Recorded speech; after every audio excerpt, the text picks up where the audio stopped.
God is misunderstood.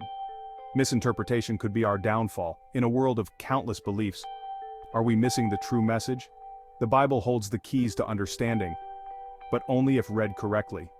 Misinterpretation leads to destruction, not salvation. Jesus warned us of false prophets, wolves in sheep's clothing. It's time to seek the truth, not just defend our own views. The Bible's wisdom can guide us, but only if we open our hearts to understanding. Let's unite in truth, before it's too late. 6,000 religions all preaching different doctrines, no wonder the world is a mess. No religion agrees with the other one, all are baffled by the Bible and God. The only thing religions agree on is that God is love. They then destroy this with judgment and revenge. YouTube, you know God and the truth. It's about time someone repented and found truth. Are you ready, YouTube? Chapter 2. Coming soon, Daniel, a hero for today. The true meaning of the writings on the wall we have been found wanting. Mene, tekel, upharsin. Mene, your time is numbered. Tekel, you are weighed on the scales and found wanting. Upharsin, your rule and kingdom are finished. That very night Belshazzar was slain. This message is for mankind. It is a parable. We are Belshazzar. We have been found wanting. A message to the young. Do not let the old destroy your future. They will pass away in their darkness. You can live forever. The world is dying. Your future is in the hands of others who are ready for death. But you don't have to follow them. Your future is before you. Not written in soil but in the stars. Let the old pass away, it's your time now. Destiny awaits the brave. You the young need to see the truth. A message to the wizards and soothsayers who lead the world. Religions, the supreme ruler's request. You men before me proclaim all things. I can read the stars. I can interpret your future. The wizards perform tricks, and the wise men spout out. You lead the king and the people in all things. You are the builders of the world. Is it folly? Do you deceive to make yourself wise? We shall find out. Tell me my dream and interpret it, for I shall not say a word. Do this, and you will be highly rewarded and can stand tall in your wisdom.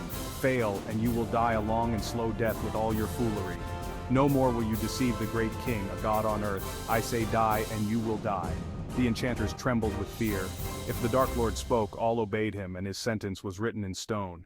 Who in all the land can interpret something not revealed? They spoke with each other and discussed if anyone had the power of this vision. All moaned and groaned as they knew their fate, death for sure, and misinterpretation brings calamity. I know someone who might help us, the wizard spoke. A man, a captive, one that does not move in our ways, an outcast who the king knows of. We should speak with him and tell him our fate. Maybe he can help, and if he presents himself before the Lord our master and fails, he dies too. The truth seeker. Who was Daniel?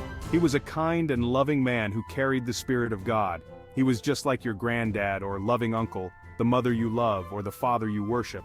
He was kind and gentle, always looking for answers to the why. He bent with the wind until the wind blew too hard and then stood tall. His strength of love made him unbreakable. Love was a guiding force for Daniel. He was well liked by his superiors and friends. Some were jealous of Daniel's strength and in some instances wanted him killed. But like the good loving folk of today, we all search for answers to the why. Daniel sought his answers in the heavens. He was not a religious man as such. He was a loving man. He did not worship any god, but he prayed 3 times a day, asking for guidance and speaking with only who he knows. He was creating a bond of friendship with him above, the overseer of all things. To Daniel, God was love and friendship, and he put this into his life and was rewarded. Now we have modern-day prophets and wizards, fortune tellers, and many people guiding the kings of this timeline. Let's hope they are correct or we all die. Religious leaders proclaiming we know scripture. Archaeologists, the stones say nothing. Historians, we know history. Science, it's carbon. Daniel enters into the Dark Lord's presence and speaks politely but with conviction.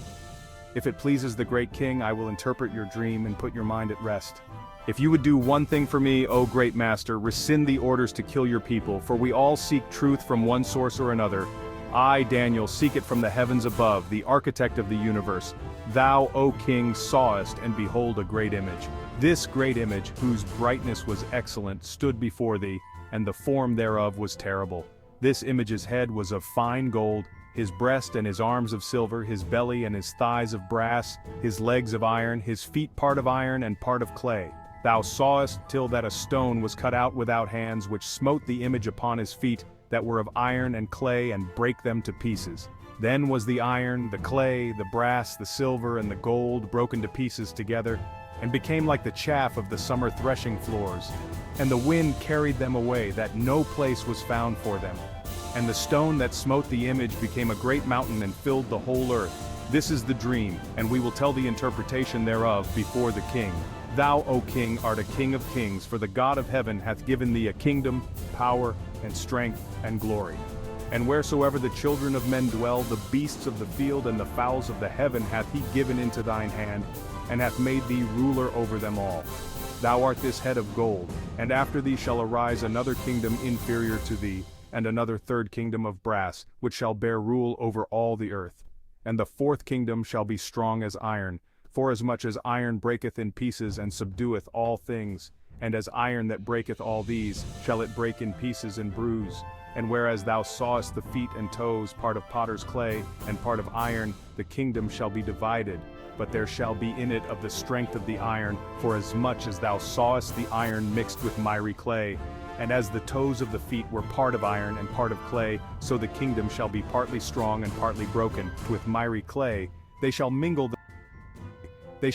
themselves with the seed of men, but they shall not cleave one to another, even as iron is not mixed with clay. And in the days of these kings shall the God of heaven set up a kingdom, which shall never be destroyed, and the kingdom shall not be left to other people, but it shall break in pieces and consume all these kingdoms, and it shall stand forever. Forasmuch as thou sawest that the stone was cut out of the mountain without hands, and that it brake in pieces the iron, the brass, the clay, the silver, and the gold, the great God hath made known to the king what shall come to pass hereafter, and the dream is certain, and the interpretation thereof sure. But we won't be there. Now do not be afraid, be strong. This is all through the Bible. Misinterpretation of scriptures leads to destruction. We now have a fighting chance.